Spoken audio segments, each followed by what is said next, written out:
orang muslim berbisnis hanya sekedar nyari uang. Nyari uang itu gampang kalau sekedar nyari uang loh ya. Tapi kan kita nyari keberkahan ya. Itu sehingga apa yang kita lakukan harusnya memang sesuai dengan apa yang sudah kita pahami dan sesuai dengan kaidah-kaidah syara yang sudah kita pelajari. Nah,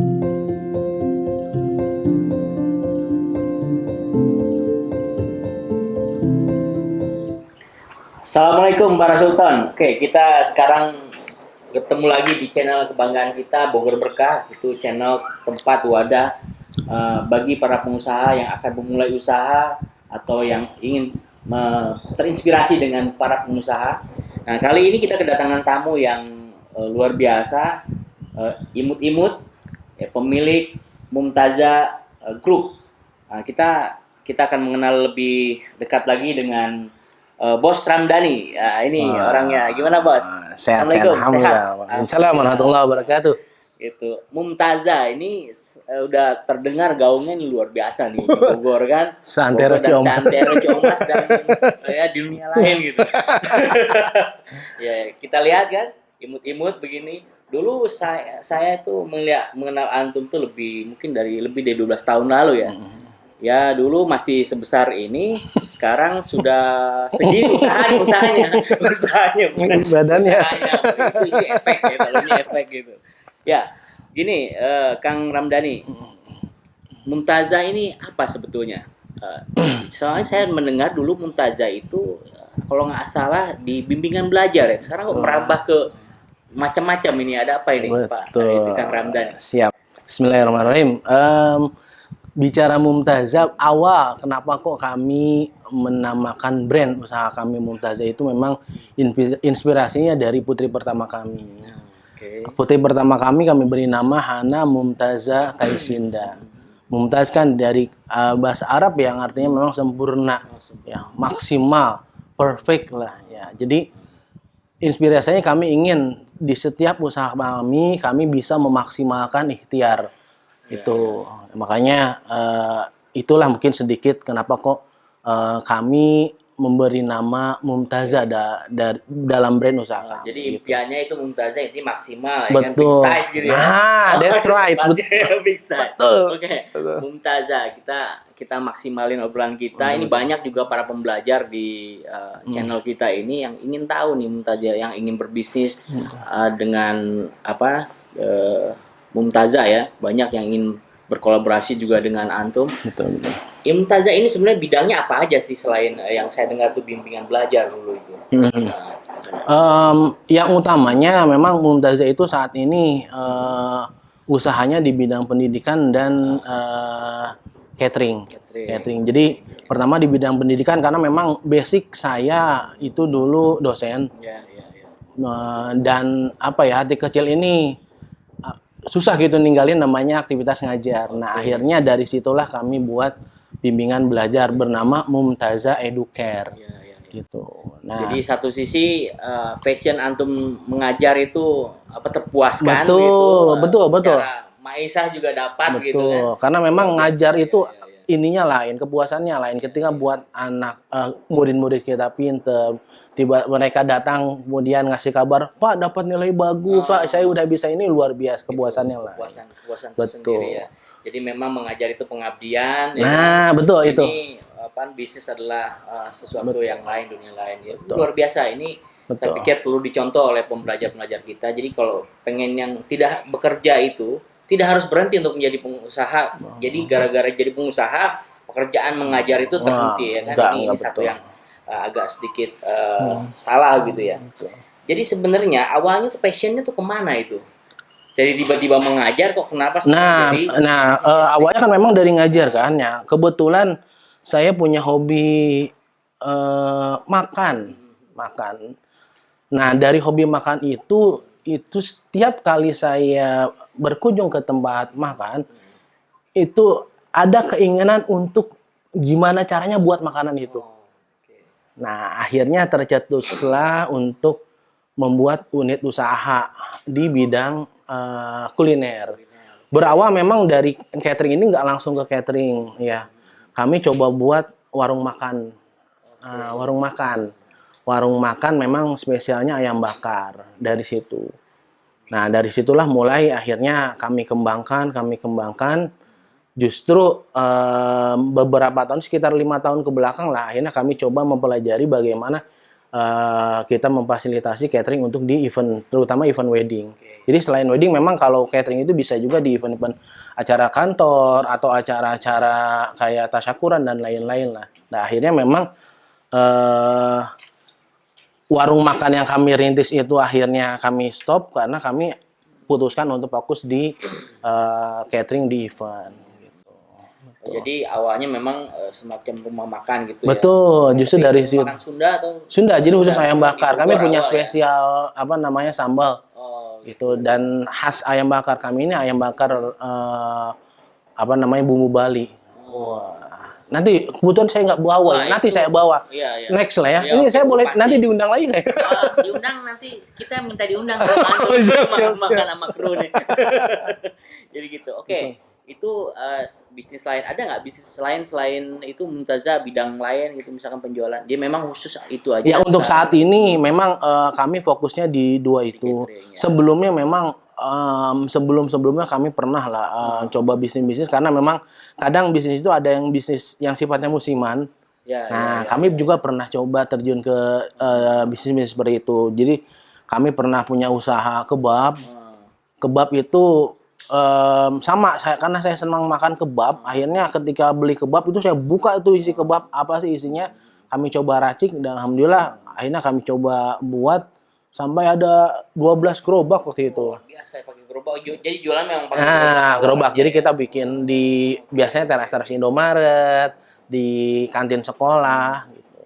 Yang target kami memang targetnya yang kelas-kelas yang middle. Jadi harganya memang tidak terlalu tinggi. Oh, berarti memang sejak awal Mumtazah ini berdiri, memang antum ini passionnya ke makanan ya. Betul. Jadi bukan kalau Sebenarnya memang dari ikut-ikutan kayak orang berusaha lohan Oh, gitu, enggak. Antorium. Betul. Itu memang passionnya Betul. memang ke Karena makanan. memang dari awal juga memang saya ini di dunia Awalnya kuliner. memang ada basic chef atau memang senang makan aja sih Judulnya sebenarnya? senang makan, tapi Allah Terbukti ya, anugerahkan, senang iya makan. betul. Karena memang cuman senang makannya saya tidak sekedar makan. Oh, gitu. Jadi ketika sampai rumah itu saya coba awalnya memang coba-coba sendiri, akhirnya Allah pertemukan saya dengan seorang chef yang alhamdulillah sekitar 20 tahun lah dia sudah malang melintang di dunia kuliner.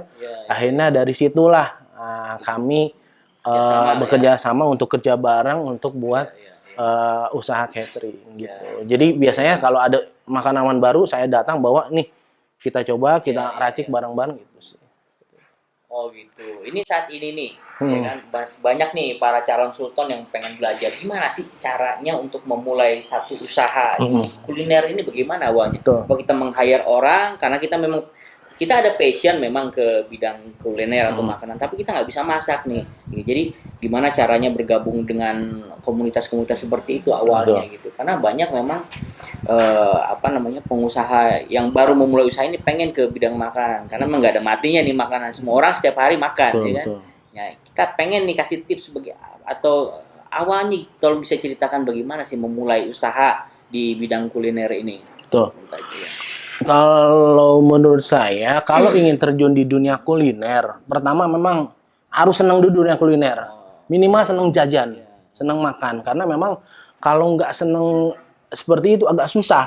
Susah, karena kan memang jadi jajannya yang betul lah. ya beneran, betul. Jadi memang dari situ barulah kita bisa memutuskan atau mencoba kira-kira dunia kuliner mana yang mau kita coba gitu. Misalkan saya putuskan saya mau ke misalkan makanan atau misalnya mau minuman atau saya mau ke makanan cemilan. Nah, silakanlah ya. Nah, dari situlah ketika kita sudah memutuskan, misalkan contoh ya, saya ambil contoh, misalkan saya mau terjun ke usaha ayam bakar. Nah, ketika mau buka usaha itu tidak serta-merta langsung jual semua, enggak. Jadi bisnis itu berani oke, tapi nekat jangan. Jadi tetap mesti ada riset ya. Betul, jadi jangan dari mana, ayam dari mana betul. ya. Bukan Termasuk ayam betul. Gitu. Termasuk apa? Termasuk harus icip-icip ayam-ayam yang memang sudah beredar di luaran sana. Misalnya ayam bakar apa nih yang terkenal, ayam bakar apa yang enak. Oh, Nah, harus kita coba, dan saya dulu sampai hampir 25 outlet saya cobain. Makan terus. Iya, saya coba, oh gini, oh ini sambalnya ini, oh dia harga segini. Sampai saya tanya, ketika ada yang jual mahal, ada yang jual murah, gimana itu sampai kami pelajari seperti itu. Jadi ketika kita memutuskan untuk, oh oke, di sini tuh sudah benar-benar dengan perhitungan. Gitu. Jadi setelah tentukan, presiden makan Apa, misalnya? ya kan, makanannya apa nih tentukan, misalkan ayam bakar tadi gitu.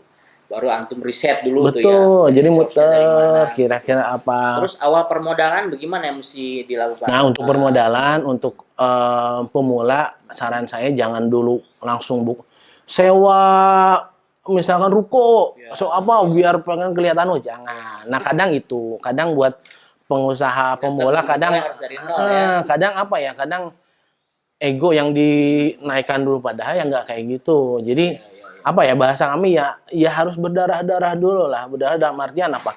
Kita yang belanja, kita yang tahu suppliernya di mana, kita bahkan ikut ngeraci. Kalaupun memang nggak bisa, minimal kalaupun ada karyawan jangan banyak-banyak dulu. 1-2 orang sudah cukup. Bila perlu kita terjun langsung. Iya, harus, justru harus, betul. Sendiri, untuk awal itu harus, karena memang di bisnis kuliner kalau nggak ngerti dunia kuliner itu agak repot. Repot dalam artian ketika satu waktu misalnya karyawan kita out, selesai itu bisnis. Saya pastikan selesai. Karena apa? Nggak ada yang backup. Ownernya juga nggak ngerti apa-apa. Bahaya kalau bisnis seperti itu. Makanya kalau memang mau, meskipun ya tadi unit bisnis kita masih kecil, tetap kita harus ngerti. Jadi jangan semua diserahkan semua ke karyawan. Betul. Iya, selesai. Kalau memang semua diserahkan ke karyawan, dia ya tadi ketika memang karyawan itu misalnya resign, saya pastikan bisnis itu akan selesai. Karena ya tadi ownernya juga bisa, minimal dia tahu, oh cara ngebrus ayam misalkan gimana, oh ini bumbu utamanya ini, oh cara bakarnya gini. Dia harus ngerti sampai memang produk itu sudah ready untuk dijual. Ya, berkaitan dengan permodalan nih, ya kan, tentang bisnis makanan ini, untuk orang-orang yang baru memulai ini kan, mereka saran dari antum nih, lebih baik kita franchise ke orang atau kita mau bikin sendiri di brand itu kan agak berat memang ya. Tapi saya lihat Mumtazah ini memang konsisten di membangun brandnya Mumtazah itu. Ini saran aja, lebih baik ke yang sudah established ataukah baru mau membangun sebuah brand ini, lebih passionnya lebih ke mana untuk orang-orang yang baru ini? Untuk pemula memang ya kembali kepada kita. Kadang masing-masing punya punya perhitungan modalnya yang lain-lain ya, punya modal dalam artian modal berbentuk cash itu lain-lain. Kalau memang dia punya permodalan yang cukup, ya nggak ada salah memang misalkan ngambil brand yang sudah ada. Cuman memang kalau brand yang sudah ada sudah akan seperti itu saja. Maksudnya apa? Kita nggak akan bisa mengembangkan di usaha kita. Karena apa? Kita akan menaikkan atau mengembangkan brand orang. Kecuali kita buka outlet yang banyak dengan modal yang itu kan itu berarti itu mah sudah kita mau baru betul mau itu kapasitas kan? Kalau kita sudah jadi investor ya kan. Tapi kalau untuk pemula saran saya sih memang jangan dari awal. Mendingan kita ya tadi kita benar-benar merintis. Kita benar-benar bagaimana sih merasakan ya tadi merintis usaha itu, capeknya usaha itu, betul kan? Susahnya tidur karena ya tadi misalkan besok pagi harus ada kiriman, tiba-tiba kadang seperti itu. Jadi tiba-tiba ada pesanan harus dikirim ba'da subuh, kebayang kan? Berarti kan nggak bisa tidur. Nah itu hal seperti itu yang justru itulah proses yang memang harus dinikmati. Tapi itu nanti akan jadi cerita tuh kan. Justru itu. Iya, kan? beda kalau bukan brand orang lain memang sudah established, tapi ya tadi mungkin pertama rasa memilikinya, kepuasannya itu akan lain lah. Kalau angka modal berapa sih memang tergantung kita mau membuka seperti apa. Saran saya sih memang jangan langsung besar-besar dulu lah. Jadi kalau tidak salah nih saya lihat baju antum nih ada MTR-nya apa, aliran dari McLaren Turok yang Wah, L-nya hilang nih. Ini saya tertarik tadi melihat baju MTR-nya apa nih sebenarnya? Iya betul. Ya. Wah, saya pengen tanya nih. Ada cerita ya kalau saya pikir kenapa saya bisa bergabung dengan komunitas yang luar biasa ini, MTR itu. 2012 itu waktu awal saya merintis usaha. Saya apa ya, terjerumus, bukan terjerumus kali ya, terjerembab lah, terjerembab ingin, basah betul, gitu. ingin mendapatkan hasil maksimal tanpa ngapa-ngapain. Wah, ceritanya pengen jadi investor, pengen dapat duit banyak. Akhirnya tanpa harus bersusah Muntazah payah. sudah jalan. waktu Sudah, itu. sebenarnya sudah gitu. jalan dan baru lagi naik-naiknya. Oke. Tiba-tiba ternyata investasi itu bodong. Gitu. Alhamdulillah lah saya dari situ tiba-tiba punya hutang yang besar. Usaha baru naik punya utang. Iya, iya. 1 minggu tuh merenung apa ya kan. Tapi tetap makan dong seminggu. Tetap makan ya. Cuman nggak enak makan itu. Enak. Gitu. Nggak enak makan, nggak enak tidur karena ya tapi gimana sih tiba-tiba usaha lagi nyaman-nyamannya ya kan baru ini tiba-tiba Modal dari Muntazah semua ke situ. apa itu termasuk ya tadi dari kadang dari kawan apa kan gitu. Oke, Nah, oke. akhirnya setelah kejadian itu Allah pertemukan saya dengan komunitas MTR. Dulu namanya PTR. Nah, Apa sekarang sebenarnya MTR? PTR itu apa? dulu namanya PTR itu pengusaha tanpa riba. Pengusaha tanpa riba. Gitu. Cuman seiring berjalan waktu karena dulu terlalu sempit ya karena hanya pengusaha saja akhirnya diganti rebrand jadi masyarakat tanpa riba Jadi gitu. lebih mengajak ke masyarakat, bukan hanya Betul, pengusaha aja ya. betul. Nah, jadi apa sih MTR itu? MTR ini komunitas yang luar biasa. Yang pertama, aktivitas MTR itu ingin mengedukasi masyarakat. Terutama apa? Terutama pengusaha sebenarnya. Pengusaha meskipun memang yang punya utang itu nggak hanya pengusaha, ya. Ya, jadi mengedukasi masyarakat agar apa? Agar mereka pertama yang sudah terlibat riba itu segera tobat, segera selesaikan. Yang belum terlibat riba itu jangan pernah coba-coba untuk terlibat namanya riba. Sekecil Karena apapun, betul, karena bisa dipastikan itu sama saja dengan menantang perang Allah. Betul, Ya. betul, betul. Dan menantang perang Allah tidak akan pernah mungkin bisa menang. Betul, Itu yang ada apa? Hidup jadi berantakan, keluarga hancur, bisnis nggak ada ceritanya. Bisnis yang bermain riba itu bisa survive gitu. Maksudnya dalam artian dia bisa benar-benar nyaman, berkah, Iya, iya. boro-boro. Nggak ada. Nah, justru dari situlah akhirnya saya sampai sekarang terlibat aktif di komunitas ini. Iya, artinya MTR ini lebih konsen ke bagaimana cara membangun sebuah bisnis tanpa harus meminjam. Dah, ya that's kan? right, Ke betul. siapapun gitu, Betul, entah ke betul. ke Sangat manapun ya, setuju. riba ya. Kecuali minjam ke teman boleh dong. Kalau ada pinjemin, kalau nggak ada ya usaha. Gitu. Masalahnya teman juga kadang-kadang mau minjem juga gitu. Ini repot. Nah, faktanya itu kan Faktanya ya, begitu, betul. memang susah. Jadi memang betul. Komunitasnya berarti komunitas yang positif ya. Betul. Komunitas positif. Jadi masyarakat tanpa riba itu mengajak masyarakat bagaimana caranya, bukan hanya untuk para pengusaha. Betul. Karena kan yang terlibat terlilit utang itu ternyata bukan pengusaha saja. iya. Banyak juga karyawan atau bahkan ASN. Nah, ASN itu kan senjata utamanya biasanya nyekolahin apa? SK. Nah, ya. itu Jadi punya banyak. SK, nah kita nggak ada SK gimana? Yang ada SK aja nggak boleh kan sebenarnya Nah, gitu. jadi intinya seperti itu. Oke, masyarakat tanpa riba ini bagus saya pikir ya, karena memang ini positif lah ya. Nah, ini kita pengen ini nih dapat tips dari antum nih, quote nih ya. Motivasi apa nih? Kita kasih sedikit motivasi untuk para sultan yang baru mau mulai nih. Ya kan mau mulai bisnis nih, selain tadi tipsnya dari antum jangan pernah menggunakan riba. Betul. Meminjam uang untuk usaha. Betul. Gitu kan. Boleh minjem ke orang tua gitu. Nah. Boleh itu kalau orang tuanya Itu nggak ada. apa-apa. Nggak apa-apa. Kalau orang tuanya, harusnya kita malah ngasih ke orang tua gitu kan. Ini kasih quote nih, tips bagaimana cara memotivasi lah, kasih sedikit motivasi Betul. ke orang yang baru mau mulai Iya. teman-teman ya. Saya sering maksudnya ketemu lah dengan kawan-kawan, Iya. terutama yang biasanya fresh graduate, Iya. karena dia gak mau kerja akhirnya pengen usaha. Saya bilang, gimana sih? Katanya saya harus gimana? Iya. Intinya memang kalau mau terjun dunia usaha itu harus berani, berani. Tapi berani bukan tanpa pertimbangan, betul. Jadi harus tetap berani, bukan berarti tanpa pertimbangan dan tanpa perhitungan, gitu. Karena kadang ya tadi buat orang-orang yang mau terjun di dunia usaha kadang banyak perhitungan, akhirnya takut rugi, itu akhirnya nggak pernah mulai gitu.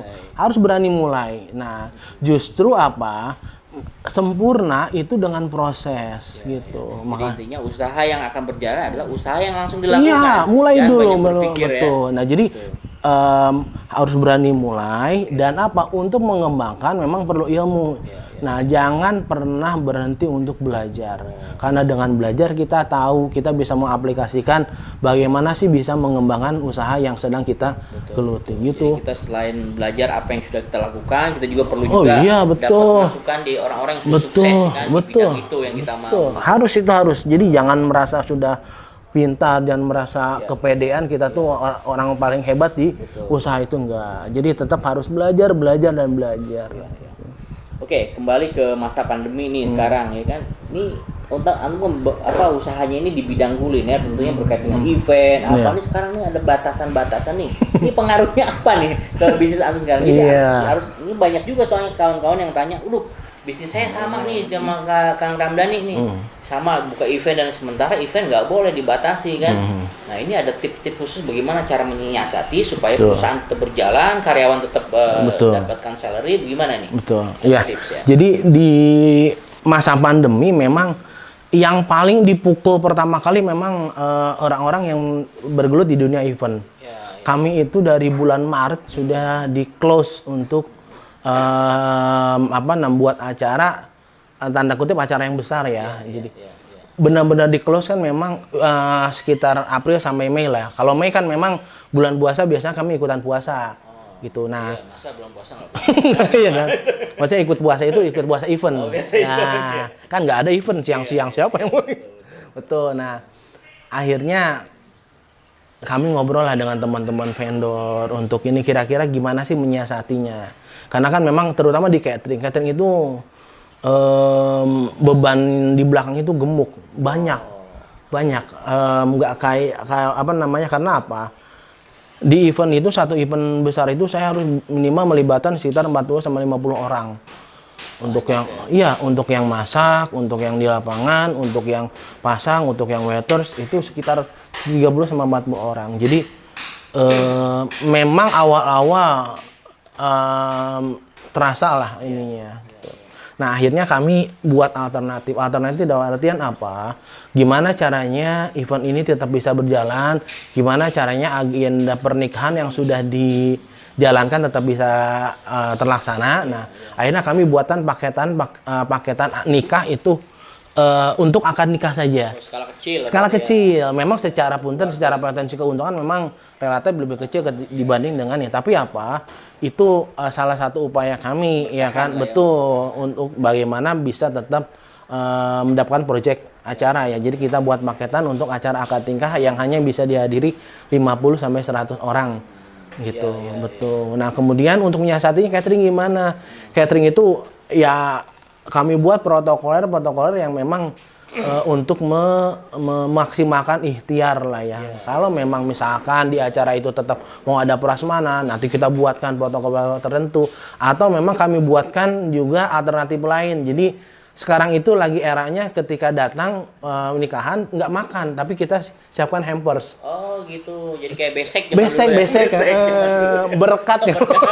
Kata orang Turki itu berkat gitu. Jadi kita buatkan hampers yang memang bentuknya juga istimewa. Jadi ada pitanya, ada bahkan ada Jadi ada. nggak mesti makan di tempat. Betul. Jadi makanannya bagus sama, ini. makanannya sama, ya kan? Ada di Ada betul. gitu. Kita nggak Ya. sedang milih bakso. Betul. Lebih bagus tuh, irit bagus buat yang Jadi nanti tetap ada makanan utama, ada misalkan ada dessertnya, di sana ada kue, bahkan kita siapkan juga ada kopi. Nanti tinggal dibawa. Oh, ini bisa masuk ini bagus. Nah, ini ya kan? ini boleh diminum atau pajangan aja ini? Ini enak sekali nih. Ya, jadi alternatifnya seperti itu. Karena kan memang tidak boleh berlama-lama. Jadi dari aturan Pemnas beberapa jam gitu betul. Nah, nanti bisa akhirnya kami buatkan alternatif untuk buat tadi hampers seperti itu. Oh gitu. Ini jadi kita jangan gara-gara pandemik ini usaha kita tetap betul, intinya tetap jalan, ikhtiar maksimal, doa juga maksimal ya. Alhamdulillah Allah masih kasih amanah-amanah pekerjaan buat kami gitu sih. Oke, satu lagi yang kita pengen tahu nih dari teman-teman yang banyak titip tanya nih ke saya. antum itu lebih konsen ke catering kan, tapi buka IO sendiri atau bergabung dengan IO lain atau bagaimana cara Oh, jadi tetap berjalan nih? betul. Jadi core utama Mumtazah itu memang di bidang catering gitu. Tapi kami punya grup atau komunitas lah. Ya, jadi sesama vendor kita tuh punya perkumpulan. Nah, dari situlah kita saling berbagi info. Misalkan ada yang butuh catering nanti ke kami juga misalkan butuh foto ada juga vendor khusus foto. Nah, seperti itu. Jadi kita saling berbagi informasi, akhirnya kita bisa saling berbagi pekerjaan. Nah, akhirnya kan bisa saling mendoakan satu sama lain gitu sih. Oh, gitu. Oke. Satu lagi nih terakhir. Ini terakhir mulu dari tadi. Nggak apa-apa. Ya, abis mau nanya masih banyak ini mesti ditanya dan ini nggak puas kita mau nanya. Ini tips dari antum ya kan. Kita kan pengusaha nih banyak yang hanya berpikir profit gitu. Sementara sebenarnya kita hidup di dunia ini kan bukan hanya untung dan rugi di dunia gitu kan. Kita ada hari akhir juga yang mesti kita kejar. Bagaimana nih cara menyiasati antum sebagai pengusaha yang memang berat? Antum sudah menjauhkan dari riba, permodalan agak sulit jadinya kan. Terus udah macam-macam. Terus sekarang juga tergabung dalam apa nih, saya lihat ada taksi apa tuh? Oh iya betul, siap. Itu gimana tuh caranya? Jadi kita pengen tahu nih tips sukses bagaimana cara pengusaha itu menjauhi riba dan lain-lain begitu, dan bagaimana quote dari antum ini tipsnya sukses di dunia dan di akhirat begitu. Baik. Bismillah. Yang pertama memang buat ya ini mungkin buat saya pribadi dan juga buat kawan-kawan yang lain ya, bahwasanya bisnis itu benar tidak hanya sekedar nyari rupiah. Jadi jangan bilang seorang muslim berbisnis hanya sekedar nyari uang.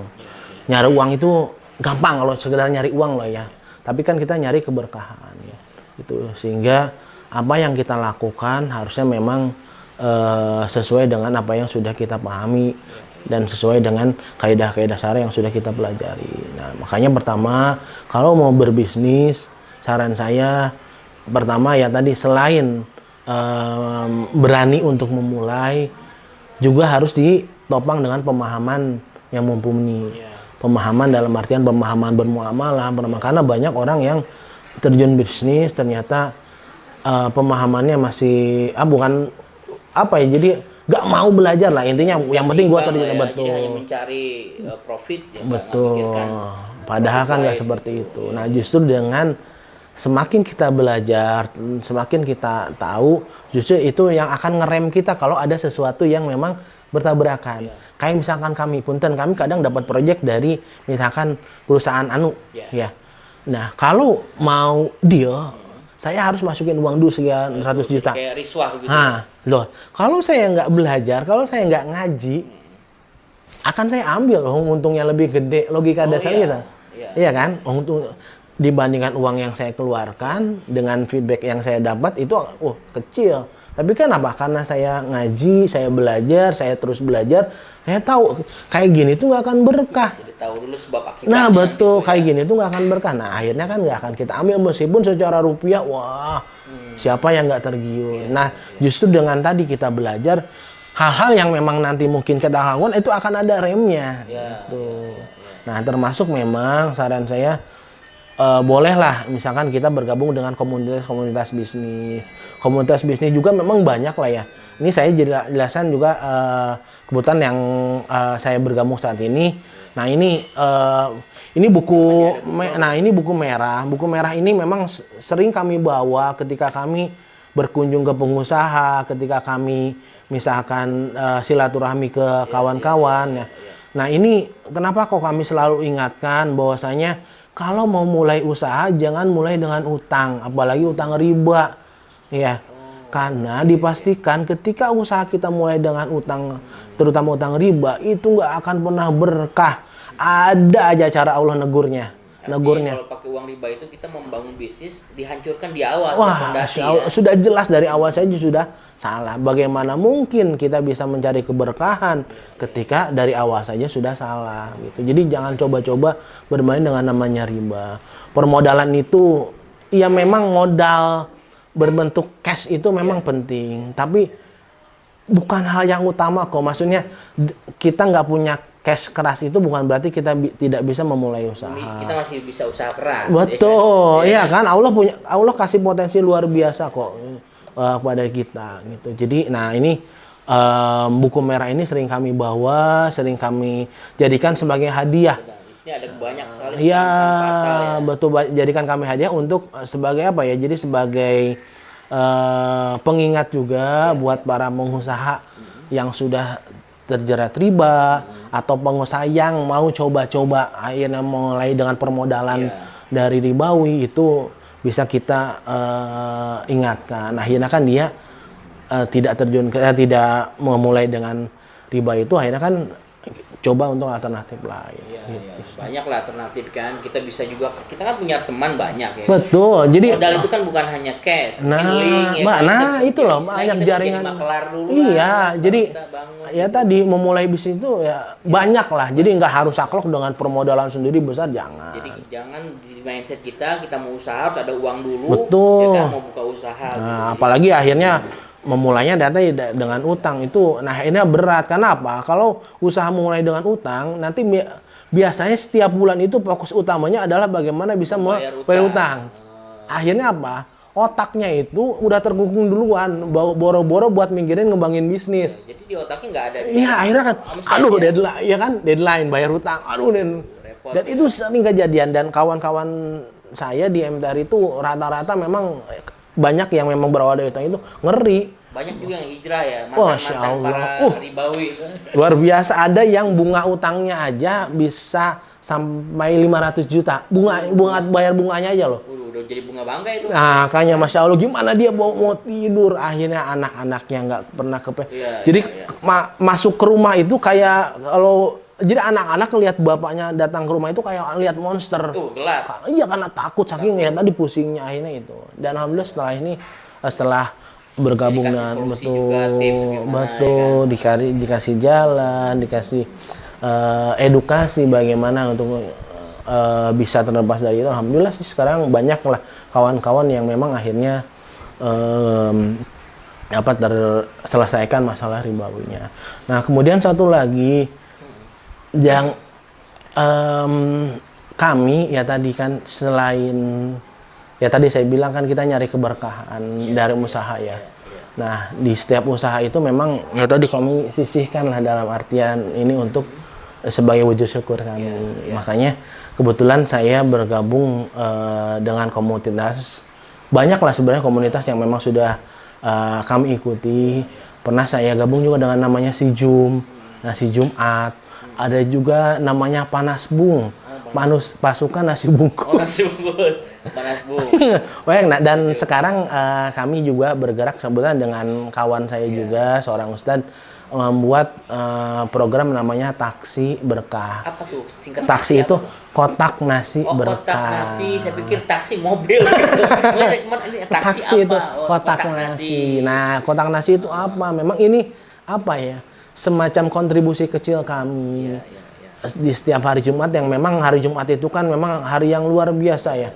Banyak keberkahan yang bisa kita dapatkan dari hari Jumat, meskipun hari-hari ini bukan berarti tidak, tapi luar biasanya berkahnya. Salah satunya kan memang ya tadi wujud syukur kami, akhirnya kami ingin berbagi dengan sesama.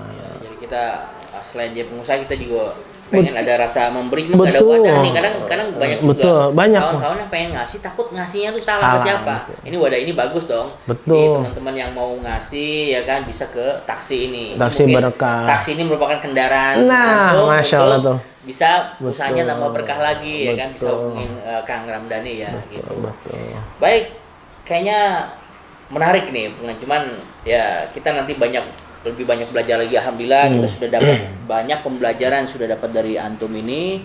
Nah, kita insya Allah akan aplikasikan. Banyak juga pengusaha-pengusaha, para calon sultan nih yang mau belajar bisa hubungin Pak Ramdhani atau mau pesan-pesan catering ya kan. Boleh saya simpan nomornya di sini ya, boleh nih ya. Nah, ini bisa langsung ke beliau nih, Mumtazah Catering ya kan, atau mau bagi teman-teman yang mau anak-anaknya pengen bimbingan belajar yang baik, ini bisa juga ke Mumtazah Hidayah ya. Alhamdulillah, nih Ustadz nanti kita ngobrol-ngobrol di luaran belakang sana pengen cicip-cicip makanan. Oh, ya kan? siap, Nanti siap. bawa kru juga nih ke Tenang, sana. tenang, tenang. Siap, siap, Gitu siap, siap. Oke, terima kasih teman-teman. Kali ini kita sudah dapat pembelajaran yang sangat luar biasa dari Bos Ramdhani, ya kan, pemilik Mumtazah Group yang konsen di bidang catering sekarang ya. Mungkin itu saja dari kami. Wassalamualaikum warahmatullahi wabarakatuh.